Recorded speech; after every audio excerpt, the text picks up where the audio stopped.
voyage commence à Alby-la-Rouge, une cité de caractère qui doit son surnom à ses briques et dont le centre historique est classé au patrimoine mondial de l'UNESCO.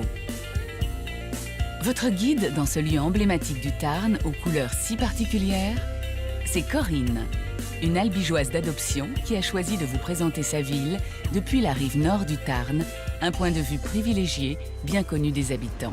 Alors nous voici sur le plus beau panorama d'Albi, entre le Pont-Neuf et le Pont-Vieux, au bord du Tarn, où on embrasse toute Albi. La cité épiscopale, tout le site classé au patrimoine mondial, mais aussi toute la vieille ville qui est derrière nous. C'est une ville très agréable à vivre.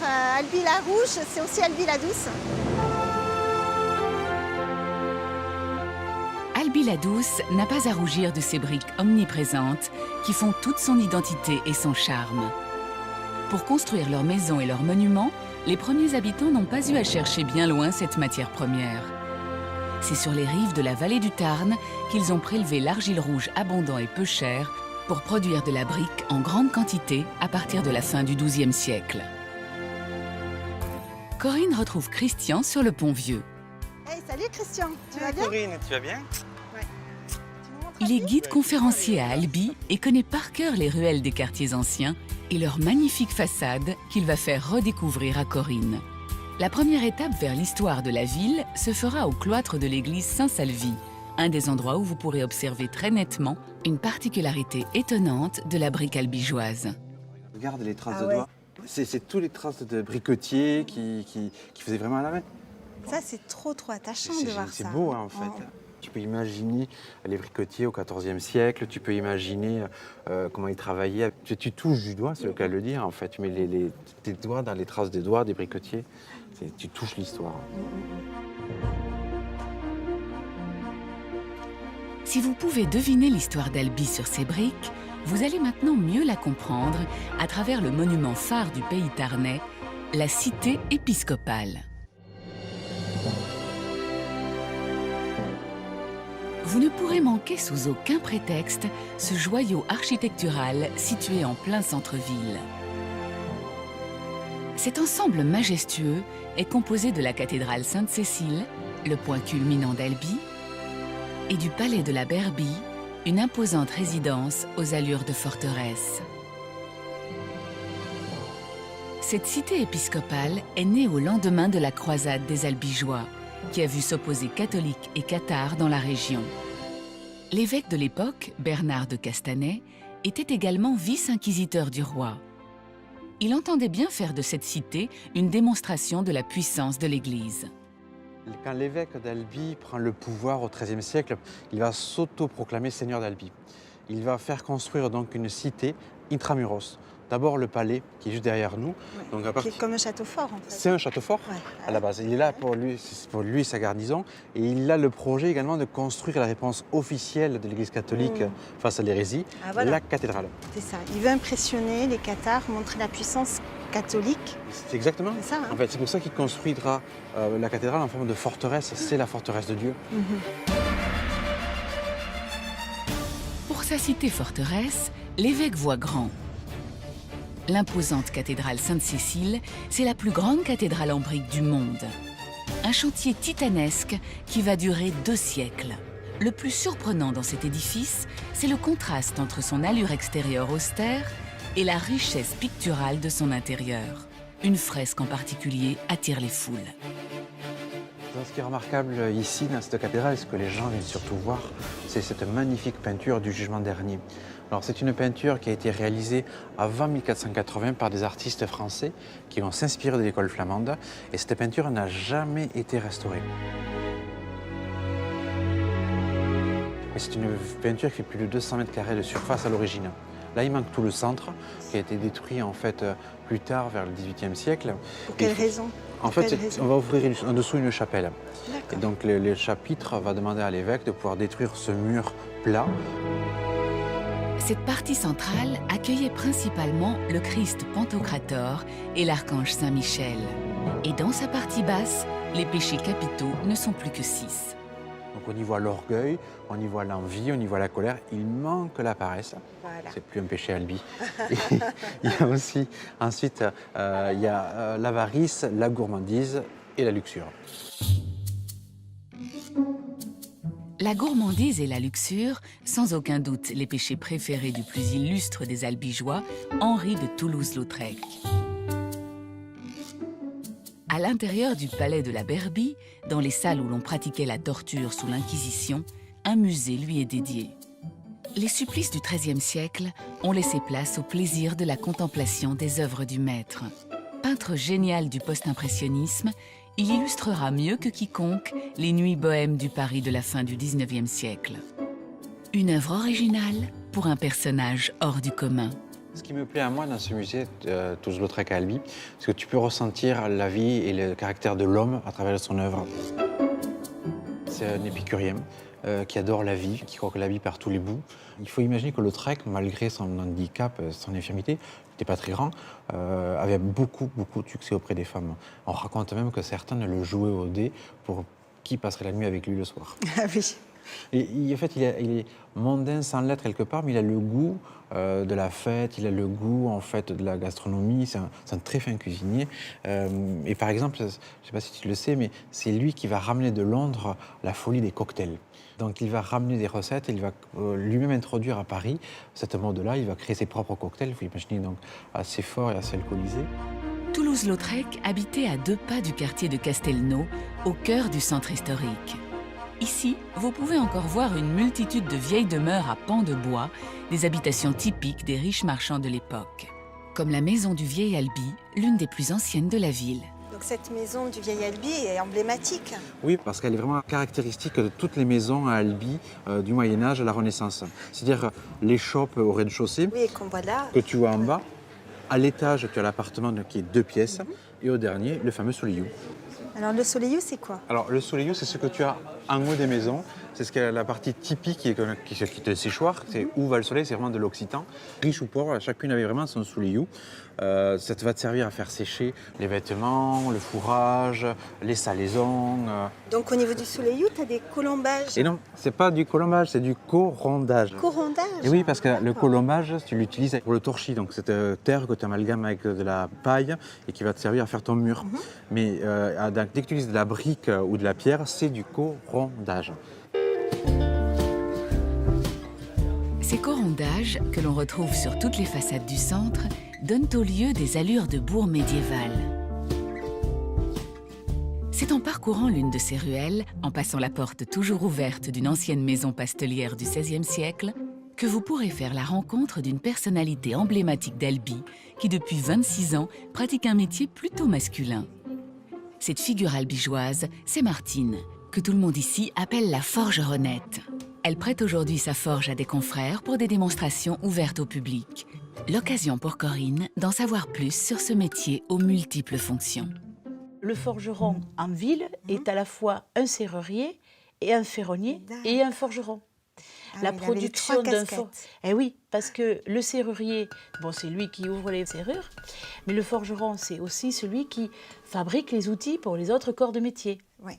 Et le ferronnier pour fabriquer les éléments de structure de ce qu'on appelle l'immobilier, c'est-à-dire balcon, rampe, etc. Le décor dans la forge de Martine est impressionnant. Chaque détail plonge le visiteur des siècles en arrière à la découverte d'un artisanat traditionnel hors du commun.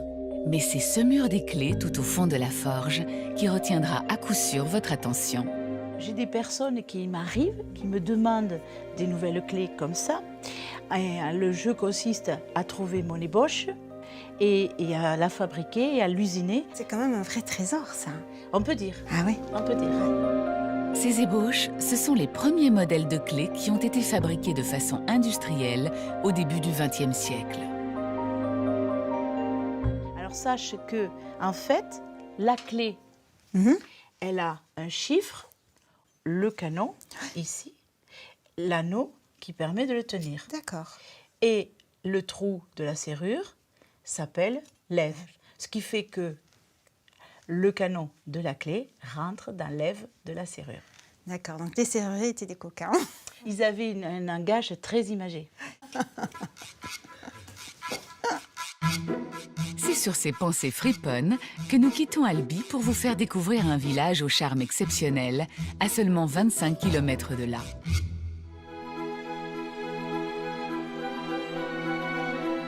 Cordes-sur-Ciel, c'est un petit coin de paradis qu'il n'est pas rare de voir enveloppé par les nuages tarnais.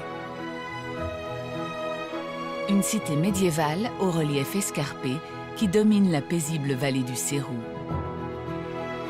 Quand vous passez les portes de la ville, vous faites un bond dans le temps impressionnant. Il vous faudra du courage pour grimper ces ruelles pavées abruptes. Mais la récompense est à la hauteur du lieu. Ici, l'architecture vous invite instantanément à vous glisser dans la peau d'un chevalier.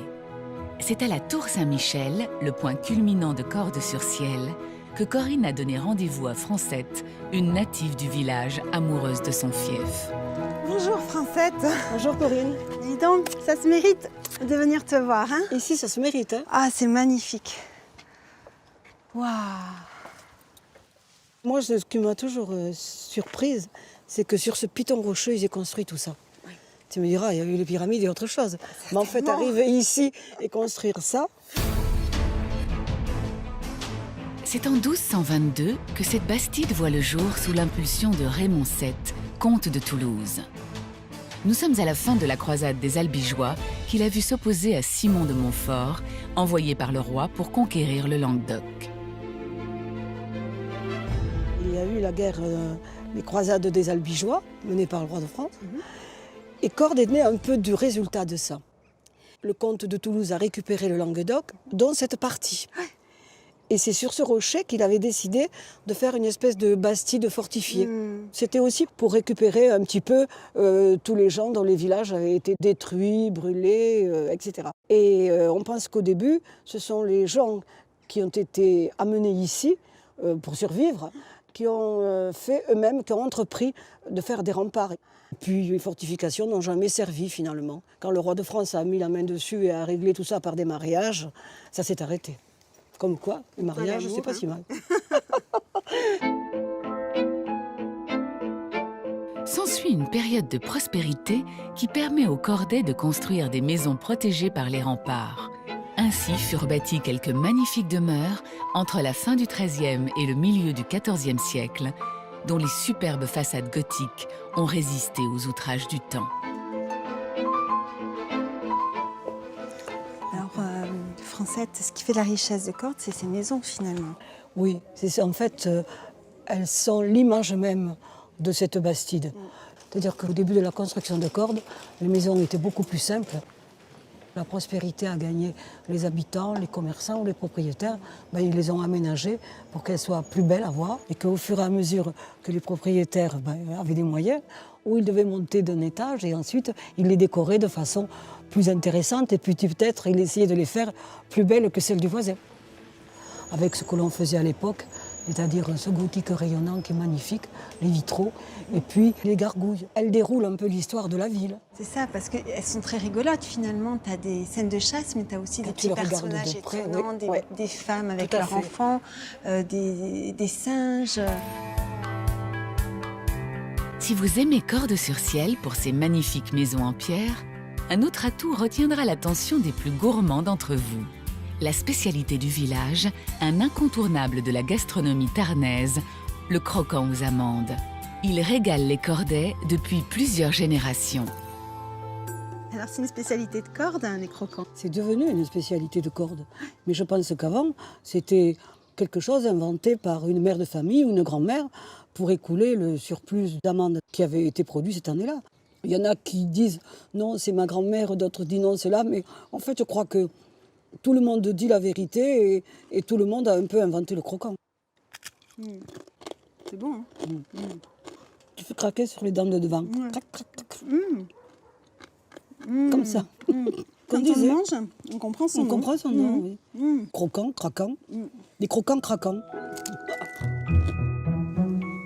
Si vous craquez pour ce petit biscuit, courez le croquer chez l'artisan chocolatier situé tout en haut de la cité. Après cette petite collation, vous pourrez partir à la découverte des dizaines d'autres artisans qui bordent les ruelles de Cordes-sur-Ciel. Dans le bas du village, n'oubliez pas de faire un tour dans l'atelier de Lauriane et Régis. Bonjour Régis, ça va? Un artisan cordais qui souffle le verre depuis 18 ans. Est-ce que c'est une tradition dans la région, dans le Tarn? Oui, on a un passé historique dans le verre. Ça a démarré au Moyen-Âge, dans la forêt de Grésigne. Disons qu'il y avait du bois, des fougères, tout ce qu'il faut pour faire du verre. Et à l'époque, vraiment, les verriers se déplaçaient en suivant des matières premières. La forêt de Grésigne, toute proche, serait donc pour beaucoup dans la réputation des souffleurs de verre de ce coin de France. Régis perpétue cette tradition et ce savoir-faire vieux de plusieurs siècles. Ça sert à quoi cet outil là? C'est un outil en bois qu'on appelle une maillotche. C'est du merisier, c'est toujours du bois dur. Les outils n'ont pas évolué depuis le Moyen-Âge. C'est toujours pareil. La seule chose qui a changé, c'est le combustible. Maintenant, on va travailler avec des fours à gaz et des fours électriques, alors qu'avant, on travaillait avec des fours à bois. Allez, tu souffles. Souffle. Là. Ok, off. Le plus dur, c'est de faire sortir la bulle d'air de la canne. Une fois qu'elle est sortie, ça gonfle tout seul.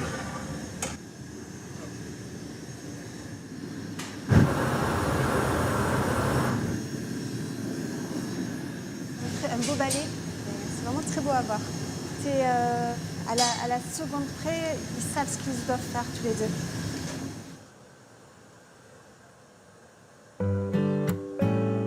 Ces artisans, ces pierres séculaires, son panorama à couper le souffle. Une fois que vous aurez mis les pieds à Cordes-sur-Ciel, il vous sera difficile d'en partir.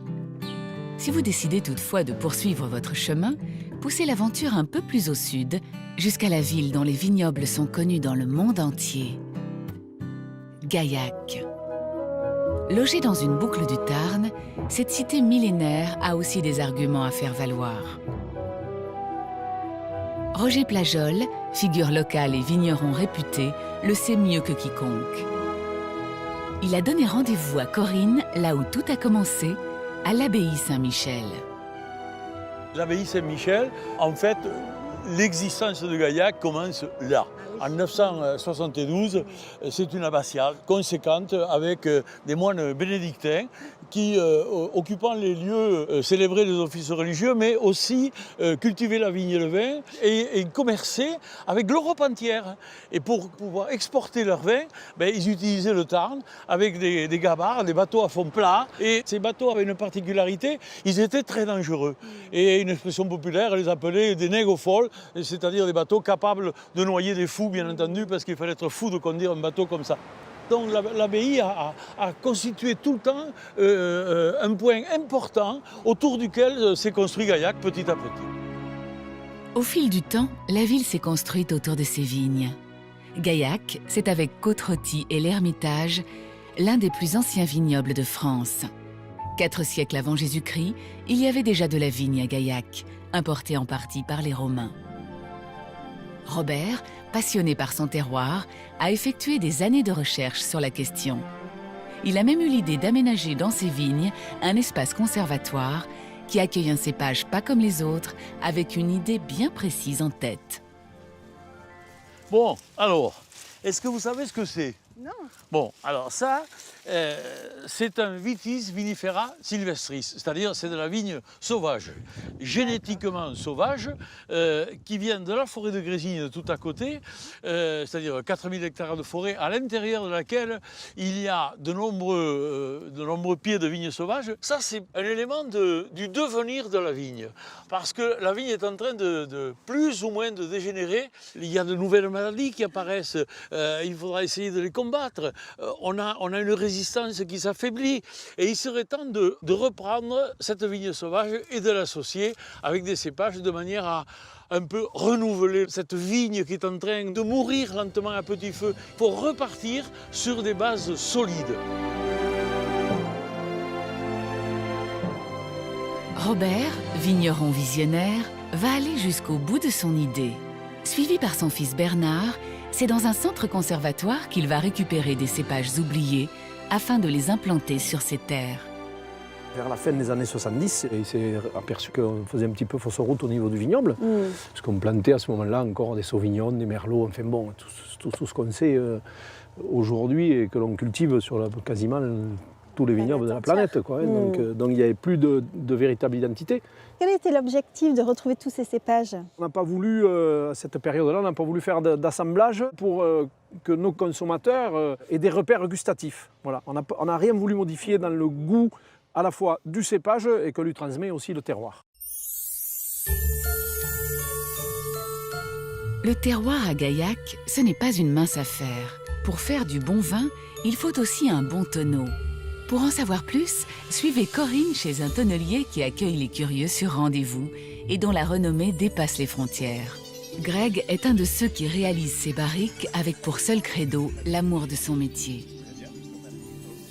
Qu'est-ce que tu es en train de faire là? Alors là, c'est la première étape du montage de la barrique, qu'on appelle rose ou marguerite, qui est constituée d'une trentaine de douelles.